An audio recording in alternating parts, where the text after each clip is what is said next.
Everyone loses direction from time to time. But what if you got so lost you couldn't find your way anywhere? Black Box TV presents Where Are You?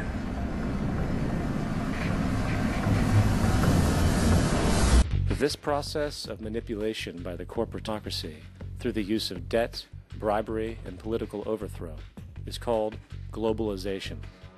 Just as the Federal Reserve keeps the American public in a position of indentured servitude through perpetual debt, inflation, and interest, the World Bank and IMF serve this role on a global scale. The basic scam is simple.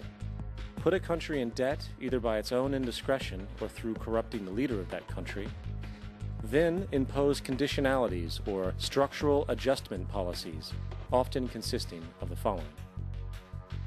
Currency devaluation. When the value of a currency drops, so does everything valued in it.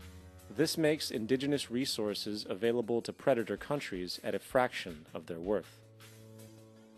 Large funding cuts for social programs. These usually include education and healthcare, compromising the well-being and integrity of the society, leaving the public vulnerable to exploitation. Privatization of state-owned enterprises.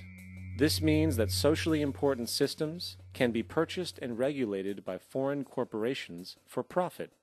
For example, in 1999, the World Bank insisted that the Bolivian government sell the public water system of its third largest city to a subsidy of the U.S. corporation Bechtel.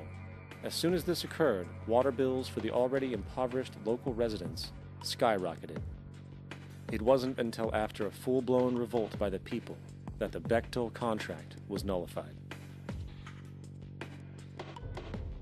Then there is trade liberalization, or the opening up of the economy through removing any restrictions on foreign trade.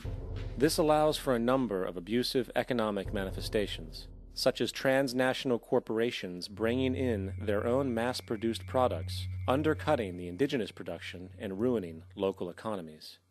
An example is Jamaica, which, after accepting loans and conditionalities from the World Bank, lost its largest cash crop markets due to competition with Western imports. Today, countless farmers are out of work, for they are unable to compete with the large corporations. Another variation is the creation of numerous seemingly unnoticed, unregulated, inhumane sweatshop factories, which take advantage of the imposed economic hardship. Additionally, due to production deregulation, environmental destruction is perpetual, as a country's resources are often exploited by the indifferent corporations while outputting large amounts of deliberate pollution. The largest environmental lawsuit in the history of the world today is being brought on behalf of 30,000 Ecuadorian Amazonian people against Texaco, which is now owned by Chevron. So today it's against Chevron, but for activities conducted by Texaco. Estimated to be more than 18 times what the Exxon Valdez dumped into the coast of Alaska. In the case of Ecuador, it wasn't an accident. The oil companies did it intentionally. They knew they were doing it to save money out there rather than arranging for proper disposal.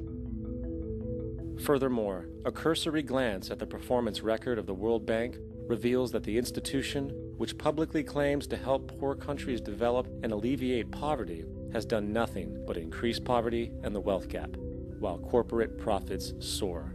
In 1960, the income gap between the fifth of the world's people in the richest countries versus the fifth in the poorest countries was 30 to 1.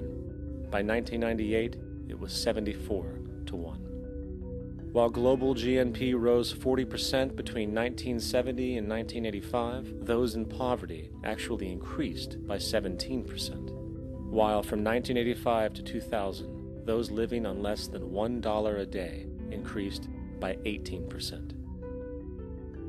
Even the Joint Economic Committee of the U.S. Congress admitted that there is a mere 40% success rate of all World Bank projects. In the late 1960s, the World Bank intervened in Ecuador with large loans. During the next 30 years, poverty grew from 50% to 70%. Under or unemployment grew from 15 to 70%. Public debt increased from $240 million to $16 billion, while the share of resources allocated to the poor went from 20% to 6%. In fact, by the year 2000, 50% of Ecuador's national budget had to be allocated for paying its debts. It is important to understand the World Bank is, in fact, a U.S. bank, supporting U.S. interests, for the United States holds veto power over decisions, as it is the largest provider of capital. And where did it get this money? You guessed it, it made it out of thin air through the fractional reserve banking system. Of the world's top 100 economies, as based on annual GDP, 51 are corporations, and 47 of that 51 are U.S.-based.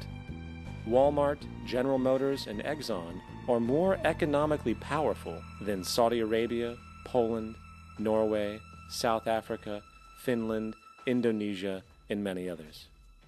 And, as protective trade barriers are broken down, currencies tossed together and manipulated in floating markets, and state economies overturned in favor of open competition and global capitalism, the empire expands.